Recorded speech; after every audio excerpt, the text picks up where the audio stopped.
Amerigas Records.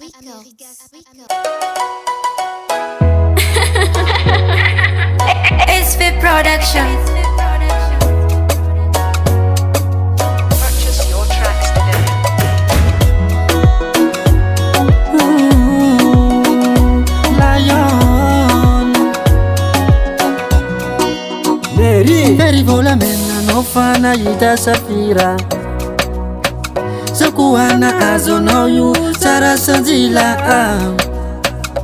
Meri volamena no fana ita safira Sokuana azono yu sara sanjila Purchase your tracks today. Watubishano Fuyasengara rotamfa voazano Javana miakwano Amiletenga izi vatikilalo Watubishano Fuyasengara rotamfa voazano Adinu ini la satano Fanyatika zofyena na vovo Purchase your tracks Tik today. seda seja Natika fe fanzara Ranfani rikwitu Jana wa munyalitara Tik seda seja Natika fe fanzara Kaula banaku Mfatini sharana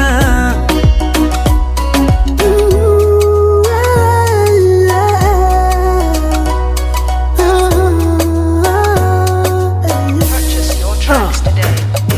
Aikono talua fanizalizali Ranuma shulava da usatuma Sishandumira chafatabadaba ni ainganodang Yawefa etu amenuze bank Amenuze siampi amino Shangachi yawe kubaka mbava na vavantia azo Fama azo matuke no fa ataku sara karakara Fanfuke fanatuka kwano sangacha zayala Fama azo matuke no fa ataku sara karakara Fanfuke fanatuka kwano sangacha zayala Purchase your tracks Sifti today. shenja Nasika fe fanzara Rang fangiri kuitunja no mbunya litara Sifti shenja Nasika fe fanzara Ulamba naku kula vichiranu mafana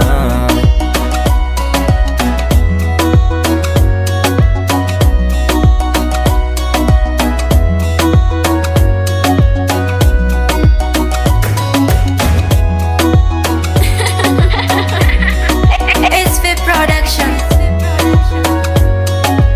Purchase your tracks today. Seda seja Natika fe fanzara Ranfani rikwitu Jana wa munyalitara Tik seda seja Natika fe fanzara Kaula banaku Mfatini sharana SV on the Seda beat. seja Natika fe fanzara Ranfani rikwitu Jana wa munyalitara Purchase your tracks Tik today. seda seja Natika fe fanzara Kaula banaku Mfatini sharana Siftik shenja Nasika fe fanzara Rang fangiri kuitunja no mbunya litara Siftik shenja Nasika fe fanzara Ulamba naku kula vichiranu